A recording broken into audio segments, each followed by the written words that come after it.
Good morning. How are you? It's been great, hasn't it? I've been blown away by the whole thing. In fact, I'm leaving.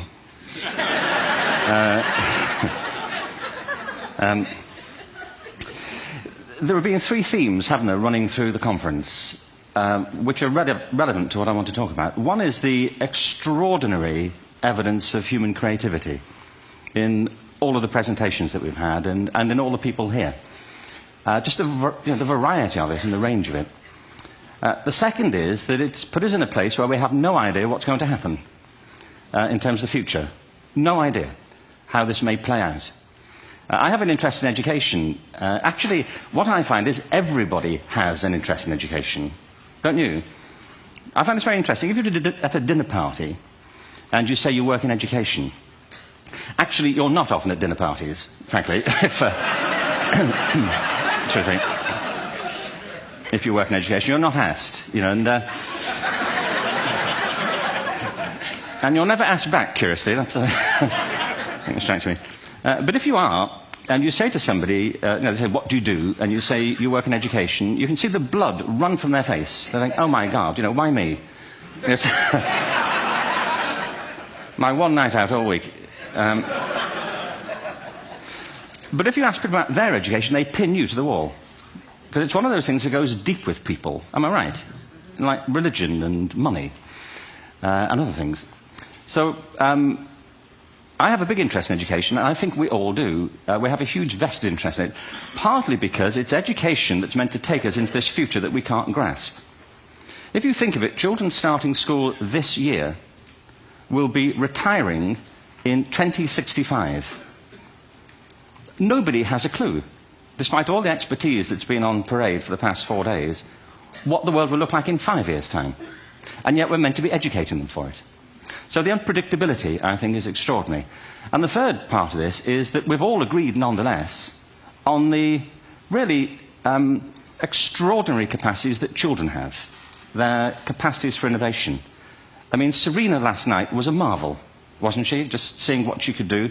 And she's exceptional, but I think she's not, so to speak, exceptional in the whole of childhood.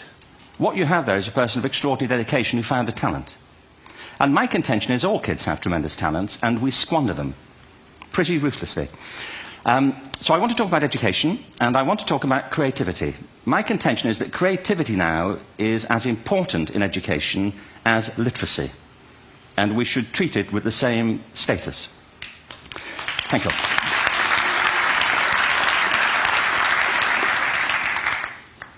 That was it, by the way. Thank you very much. So, 15 minutes left. Well, I was born... No, I had a great story recently, I love telling it, of a little girl who was in a drawing lesson. She was 6, and she was at the back drawing, and the teacher said this little girl hardly ever paid attention. And in this drawing lesson, she did. And the teacher was fascinated. She went over to her and she said, "What are you drawing?" And the girl said, "I'm drawing a picture of God." And the teacher said, "But nobody knows what God looks like." And the girl said, "They will in a minute."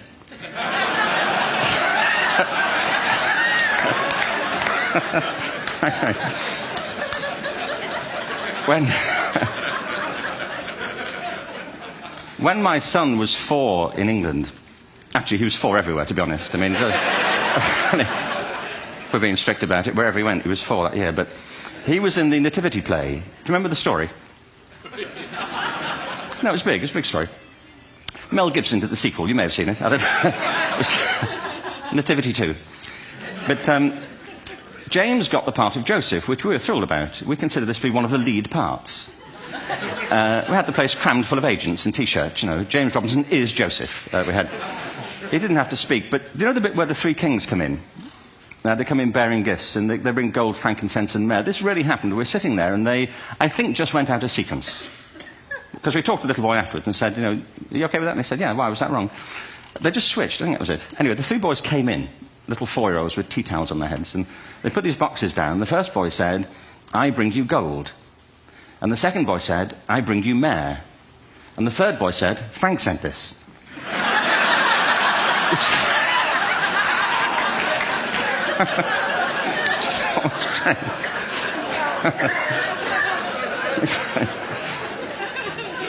What these things have in common, you see, is that kids will take a chance. If they don't know, they'll have a go. Am I right? They're not frightened of being wrong. Now, I don't mean to say that being wrong is the same thing as being creative. What we do know is, if you're not prepared to be wrong, you will never come up with anything original. If you're not prepared to be wrong. And by the time they get to be adults, most kids have lost that capacity. They have become frightened of being wrong. And we run our companies this, by the way. We stigmatize mistakes. And we're now running national education systems where mistakes are the worst thing you can make. And the result is that we are educating people out of their creative capacities. Picasso once said this. He said that all children are born artists. The problem is to remain an artist as we grow up. I believe this passionately, that we don't grow into creativity, we grow out of it. Or rather, we get educated out of it. So why is this? I lived in Stratford-on-Avon until about 5 years ago. In fact, we moved from Stratford to Los Angeles. So you can imagine what a seamless transition, this was from LA. Actually, we lived in a place called Snitterfield, just outside Stratford, which is where Shakespeare's father was born. Are you struck by a new thought? I was. You don't think of Shakespeare having a father, do you? Do you? Because you don't think of Shakespeare being a child. Do you? Shakespeare being 7. I never thought of it. I mean, he was 7 at some point. He was in somebody's English class, wasn't he? Do you understand? Really? How annoying would that be?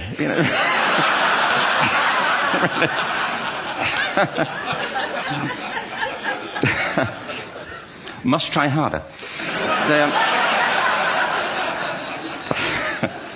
Being sent to bed by his dad to Shakespeare. Go to bed now, to William Shakespeare, and put the pencil down, and stop speaking like that.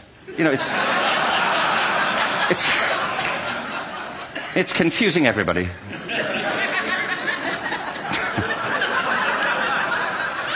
Anyway,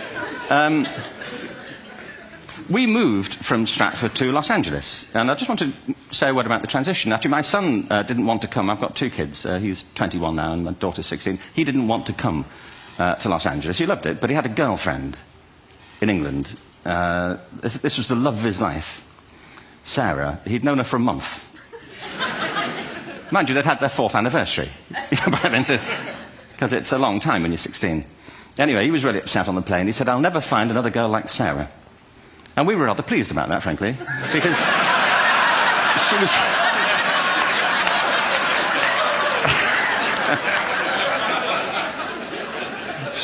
she was the main reason we were leaving the country.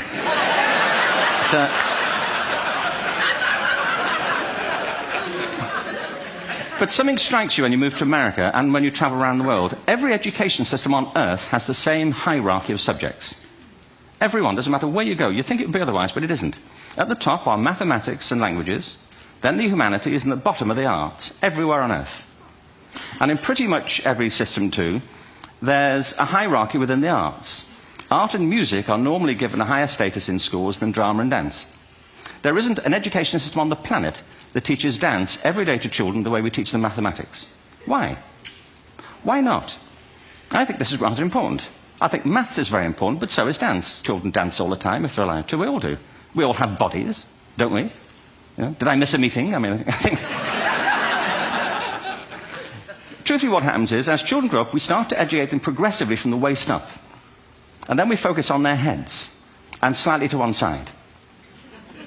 If you were to visit education as an alien and say, what's it for, public education, I think you'd have to conclude, if you look at the output, who really succeeds by this, who does everything they should, who gets all the brownie points, who are the winners, I think you'd have to conclude the whole purpose of public education throughout the world is to produce university professors. Isn't it? They're the people who come out the top, and I used to be one, so there, But... And I like university professors, but, we shouldn't hold them up as the high watermark of all human achievement. They're just a form of life. Another form of life. But they're rather curious, and I say this out of affection for them. There's something curious about professors. In my experience, not all of them, but typically, they live in their heads. They live up there, and slightly to one side. They're disembodied, in a kind of literal way. They look upon their body as a form of transport for their heads. It's... Don't they? It's a way of getting their head to meetings.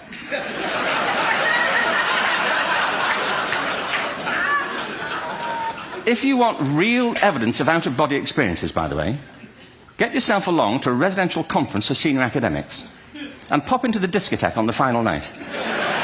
And there you will see it. Grown men and women writhing uncontrollably off the beat. Waiting till it ends so they can go home and write a paper about it. Now, our education system is predicated on the idea of academic ability. And there's a reason. The whole system was invented around the world. There were no public systems of education really before the 19th century. They all came into being to meet the needs of industrialism. So the hierarchy is rooted on two ideas. Number one, that the most useful subjects for work are at the top. So you were probably steered benignly away from things at school when you were a kid, things you liked, on the grounds you would never get a job doing that. Is that right? Don't do music, you're not going to be a musician. Don't do art, you won't be an artist. Benign advice. Now, profoundly mistaken. The whole world is engulfed in a revolution. And the second is academic ability, which has really come to dominate our view of intelligence because the universities designed the system in their image. If you think of it, the whole system of public education around the world is a protracted process of university entrance. And the consequence is that many highly talented, brilliant, creative people think they're not. Because the thing they were good at school wasn't valued or was actually stigmatized. And I think we can't afford to go on that way. In the next 30 years, according to UNESCO, more people worldwide will be graduating through education than since the beginning of history. More people. And it's the combination of all the things we've talked about, technology and its transformational effect on work, and demography and the huge explosion in population. Suddenly, degrees aren't worth anything. Isn't that true? When I was a student, if you had a degree, you had a job. If you didn't have a job, it's because you didn't want one. And I didn't want one, frankly. So, but now, kids with degrees are often heading home to carry on playing video games. Because you need an MA, where the previous job required a BA, and now you need a PhD for the other. It's a process of academic inflation, and it indicates the whole structure of education is shifting beneath our feet. We need to radically rethink our view of intelligence. We know three things about intelligence. One, it's diverse. We think about the world in all the ways that we experience it. We think visually, we think in sound, we think kinesthetically, we think in abstract terms, we think in movement. Secondly, intelligence is dynamic. If you look at the interactions of a human brain, as we heard yesterday from a number of presentations, intelligence is wonderfully interactive. The brain isn't divided into compartments. In fact, creativity, which I define as the process of having original ideas that have value, more often than not, comes about through the interaction of different disciplinary ways of seeing things. The brain is intentionally... By the way, there's a shaft of nerves that joins the two halves of the brain called the corpus callosum. It's thicker in women. Following on from Helen yesterday, I think this is probably why women are better at multitasking. Because you are. Aren't you? There's a raft of research, but I know it from my personal life. If my wife is cooking a meal at home, which is not often, thankfully, but, if she's doing... she's good at some things. But if she's cooking, she's dealing with people on the phone, she's talking to the kids, she's painting the ceiling, she's doing open heart surgery over here. If I'm cooking, the door is shut, the kids are out, the phone's on the hook. If she comes in, I get annoyed. I say, Terry, please, I'm trying to fry an egg in here. Really.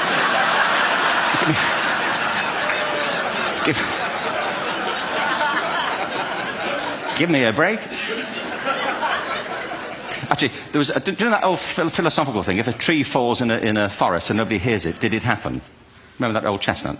I saw a great T-shirt, really, recently, which said, if a man speaks his mind in a forest and no woman hears him, is he still wrong?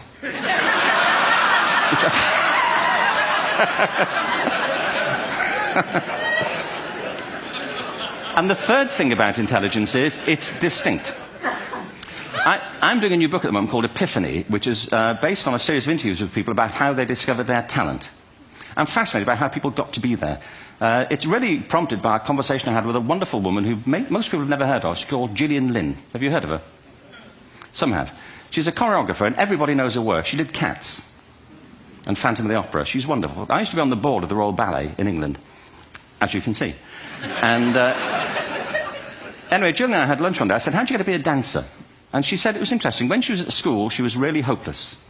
And the school in the 30s wrote to her parents and said, we think Gillian has a learning disorder. You couldn't concentrate. She was fidgeting. I think now they'd say she had ADHD. Wouldn't you? But this was the 1930s, and ADHD hadn't been invented, at this point. So it wasn't an available condition. People weren't aware they could have that. Anyway, she went to see this specialist. So this oak-panelled room, and she was there with her mother, and she was led and sat on this chair at the end, and she sat on her hands for 20 minutes while this man talked to her mother about all the problems Gillian was having at school. And at the end of it, because she was disturbing people, her homework was always late and so on, little kid of 8, in the end, the doctor went and sat next to Gillian and said, Gillian, I've listened to all these things that your mother's told me. I need to speak to her privately. So he said, wait here, we'll be back. We won't be very long. And they went and left her. But as they went out the room, he turned on the radio that was sitting on his desk. And when they got out the room, he said to her mother, just stand and watch her. And the minute they left the room, she said she was on her feet, moving to the music. And they watched for a few minutes, and he turned to her mother, and he said, Mrs. Lynn, Gillian isn't sick. She's a dancer. Take her to a dance school. I said, what happened? He said, she did. I can't tell you how wonderful it was. We walked in this room, and it was full of people like me. People who couldn't sit still. People who had to move to think. Who had to move to think. They did ballet, they did tap, they did jazz, they did modern, they did contemporary. She was eventually auditioned for the Royal Ballet School. She became a soloist. She had a wonderful career at the Royal Ballet. She eventually graduated from the Royal Ballet School, found her own company, the Gillian Dance Company, met Andrew Lloyd Webber. She's been responsible for some of the most successful musical theatre productions in history. She's given pleasure to millions, and she's a multi-millionaire. Somebody else might have put her on medication and told her to calm down. Now, I think...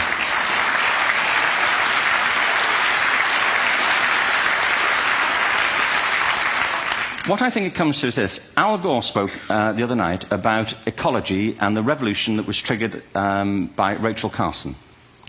I believe our only hope for the future is to adopt a new conception of human ecology, one in which we start to reconstitute our conception of the richness of human capacity.